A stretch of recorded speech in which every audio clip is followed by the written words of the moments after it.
ही recipe बनवायला एवढी सोपी आहे आणि खाण्यामध्ये तर एक नंबरच आहे। जे रेसिपी शाही हे नाव आहे ते विसरूनच जाशाल।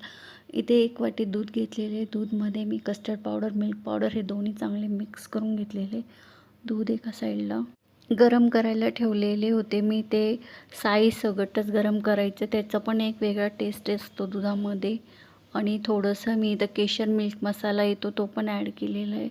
जे वाटीमध्ये कस्टर्ड पावडर वगैरे टाकलं होतं आपण ते या दुधात ॲड करून घ्यायचं आहे।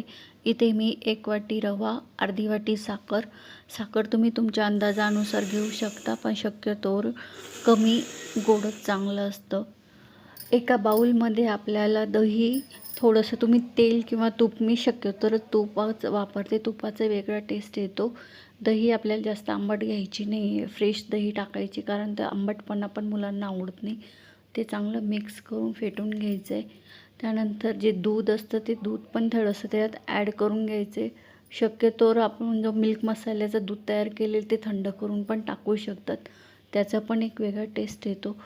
आणि त्यानंतर आपण जो रवा आणि साखर मिश्रण जे तयार केलं होतं ते सुद्धा त्यामध्ये ॲड करून घ्यायचं आहे। सगळं सारण एकत्र चांगलं एकजीव होईपर्यंत आपल्याला फेटून घ्यायचे आहे। हे बॅटर चांगले फेटल्यानंतर त्यामध्ये 1 चम्मच मिल्क पावडर आणि कस्टर्ड पावडर ते पण ॲड करायचं आहे। आणि थोडंसं दूध पण टाकू शकतात, तुम्हाला अंदाज जर जास्तच घट्ट वाटत असेल त्यानुसार।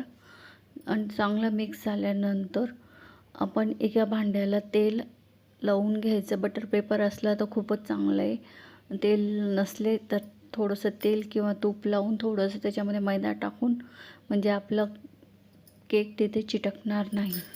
यामध्ये तुम्ही यांना वाटीमध्ये सुद्धा करू शकता, स्टीलच्या वाटीमध्ये पण खूप छान होतात, पण मी डायरेक्ट या भांड्यामध्येच लावलं, केकच्या भांड्यामध्ये, कारण मला वाटी वापरायची नव्हती म्हणून।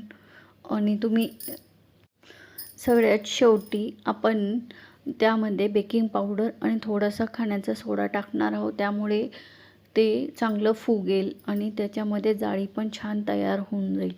तर ते एक टिप म्हणून तेवढं एक लक्षात ठेवायचं का खाण्याचा सोडा आणि बेकिंग पावडर आपल्याला शेवटी टाकायचे। तुम्ही त्याऐवजी इनो पण टाकू शकतात। तुम्हाला दिसत असेल ते टाकल्यानंतर कसे बबल्स आलेले आणि फ्लफी झालेलं आहे बॅटर, ते आपल्याला केकमध्ये लावून घ्यायचं आहे। केकच्या भांड्यामध्ये टाकून घ्यायचं आहे। यामध्ये मी एक चूक केली होती, ती चूक तुम्ही करू नका, कारण ना मी हे झाल्यानंतर त्याला काढण्याची घाई केली होती, ती तुम्ही करू नका। गरम असताना त्याला बाहेर काढायचं नाही, थंड झाल्यावरच काढायचं। आणि जे आपण दूध रेडी केलं होतं ते त्यामध्ये सर्व करताना टाकून घ्यायचे, थोडेसे ड्रायफ्रूट्स वगैरे लावून घ्यायचे। रसमलाई, राजभोग वगैरे सगळं विसरून जात आहे। आता सणवार येत आहे, श्रावण महिना पण चालू झालेला आहे। ही रेसिपी एकदा नक्की करून बघा, घरातल्या सगळ्यांना आवडेल। आवडली असेल तर लाईक करा, शेअर करा आणि कमेंट पण करा।